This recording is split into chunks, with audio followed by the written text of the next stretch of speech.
the cost of food and lowering the cost of living.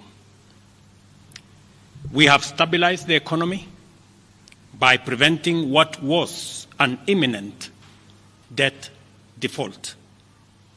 We have stabilized fuel prices, lowered inflation to an all-record low of 4.6%, and we have stabilized the foreign exchange regime.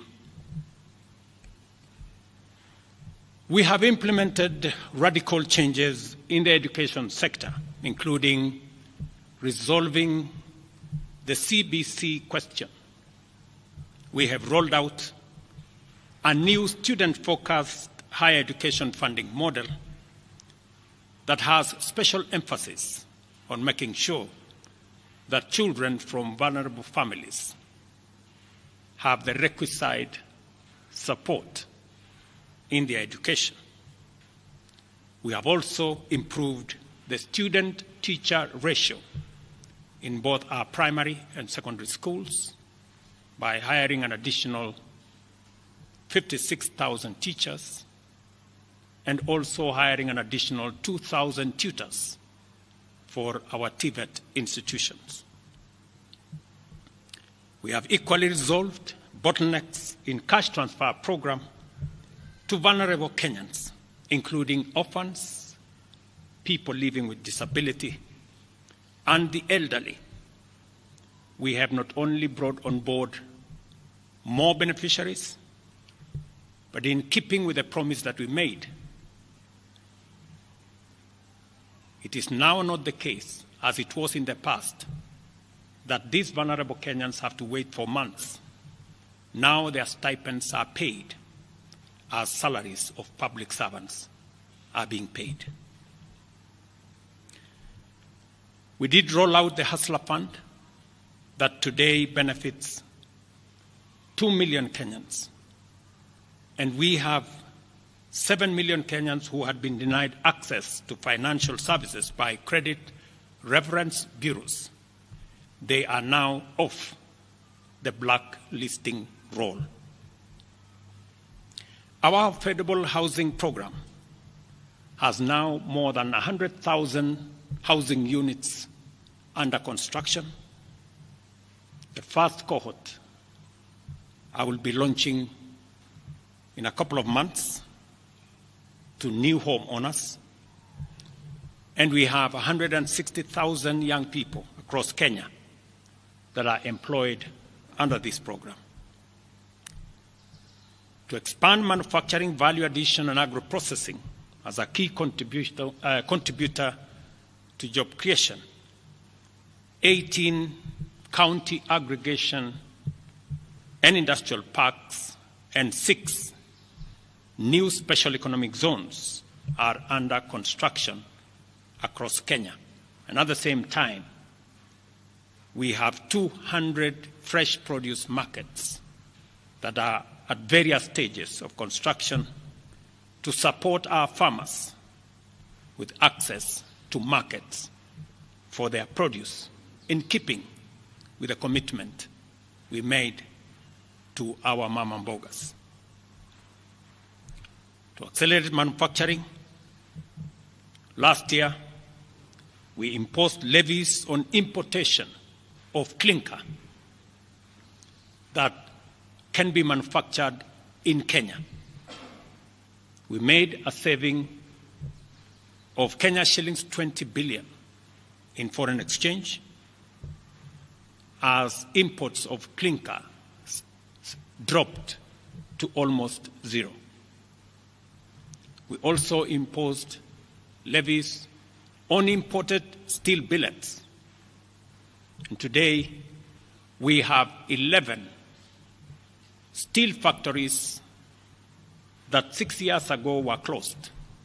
They have started operation, hiring 16,000 Kenyans, and last year alone, we saved 120 billion shillings in foreign exchange as a result of this intervention.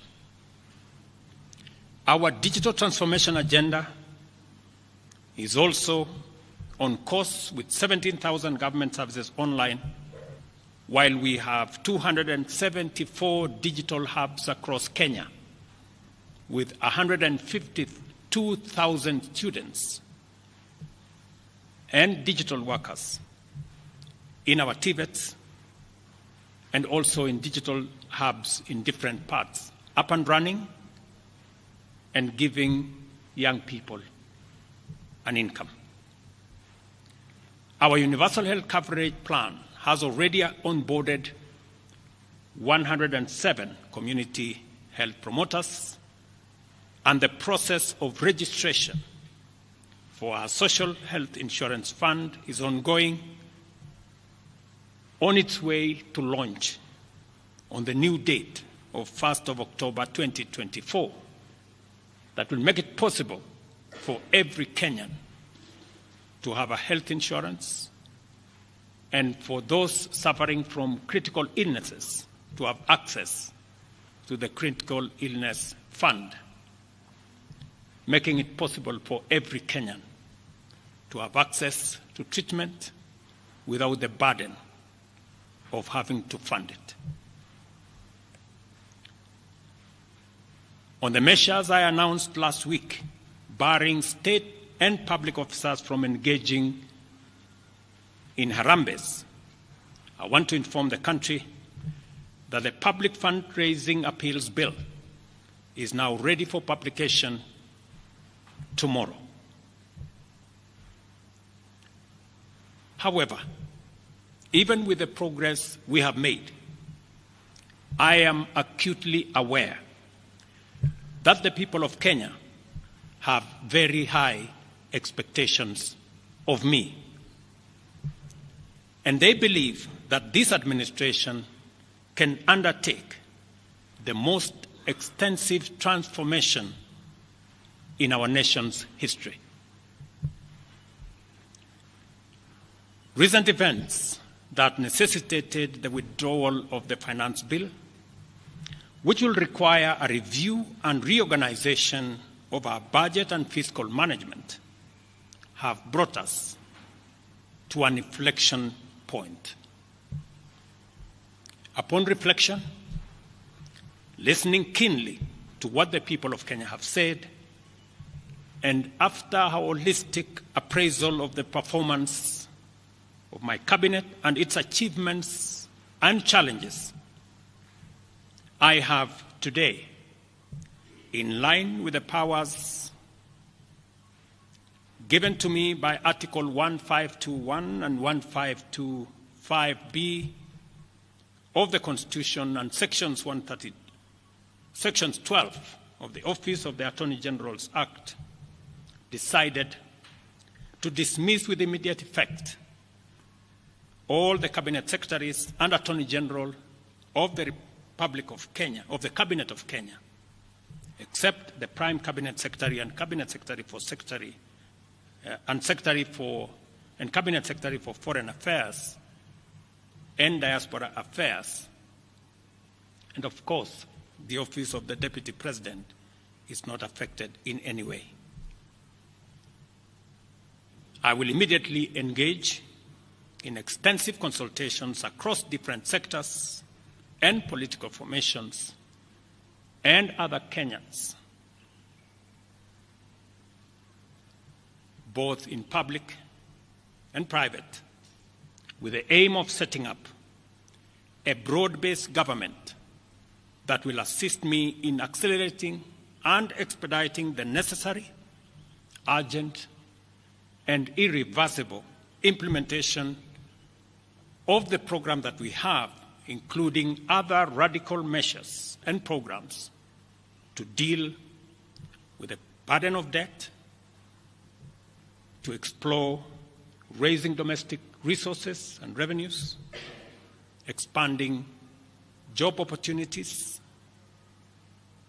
eliminating wastage and unnecessary duplication of a multiplicity of government agencies, and slaying the dragon of corruption, consequently making the government of Kenya lean, inexpensive, effective, and efficient. During this process, the operations of government will continue uninterrupted under the guidance of principal secretaries and other relevant officials. I will be announcing additional measures and steps in due course. Thank you very much, and God bless our great country, Kenya. Asanteni sana.